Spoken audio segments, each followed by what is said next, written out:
আজকেও তোমাদের জন্য একটা কালারফুল পেন্টিং নিয়ে এসেছি। তো প্রথমে আমি yellow, pink, violet and blue এই কয়েকটা কালার দিয়ে ভালো করে মিক্সিং করে নিয়েছি। তারপর আমি একটা পাহাড়ের ঢাল দেখানোর জন্য পাহাড়টার কিছু অংশ আমি করেছি জাস্ট পাহাড়ের ঢাল বোঝানোর জন্য। তারপর একটা লেক দেখানোর জন্য আমি ঘাস দিয়ে কিছু অংশ ঢেকে দিয়েছি, আর কিছু অংশ লেকের জিনিসটা বোঝানোর জন্য ফাঁকা রেখেছি, লেকের জলগুলো বোঝানোর জন্য। আর তাতে আমি কিছু কালো কালো রঙের শ্যাডো দেব কালো রং দিয়ে, আর কয়েকটা গাছের শ্যাডো দিলেই মনে হবে যে হ্যাঁ, লেকের জলে সূর্যের কিরণগুলো পড়ার জন্য লেকের কালারটা এইরকম হয়ে গেছে। এটাও আমি একটা সানসেট পেন্টিং এঁকেছি।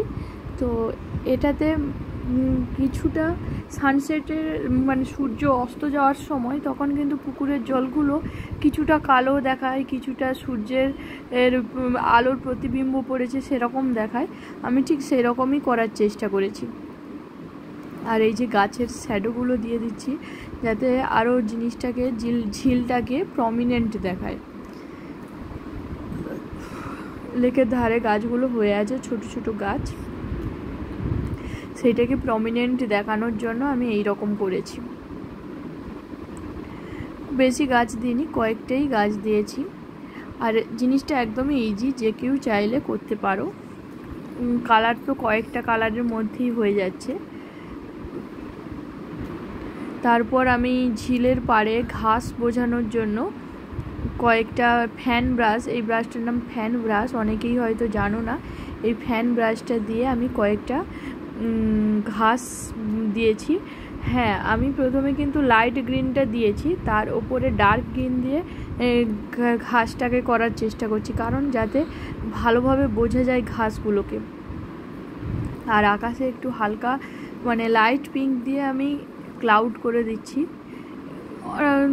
অনেক সময় হয় না যে সূর্যের রশ্মিগুলো মেঘেও পড়ে মেঘটাও মানে যেই রঙটা ছিল বদলে গেছে মেঘের রং সাধারণত সাদাই হয়, কিন্তু কালারফুল হয়ে যায় সূর্যের রশ্মি পড়লে। তাই আমি এখানেও কালারফুল করেছি, আমি জিনিসটাকে কালারফুল করার চেষ্টা করেছি পুরোটাকে। তারপর আমি ঝিল পাড়টাকে আরও সুন্দর দেখানোর জন্য আমি কয়েকটা সাদা সাদা ফুল অ্যাড করে দিয়েছি।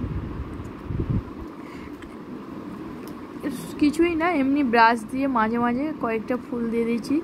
এই যে দেখো পুরো লুকটা কত সুন্দর এসছে। ভালো লাগলে লাইক, কমেন্ট, শেয়ার করে দিও।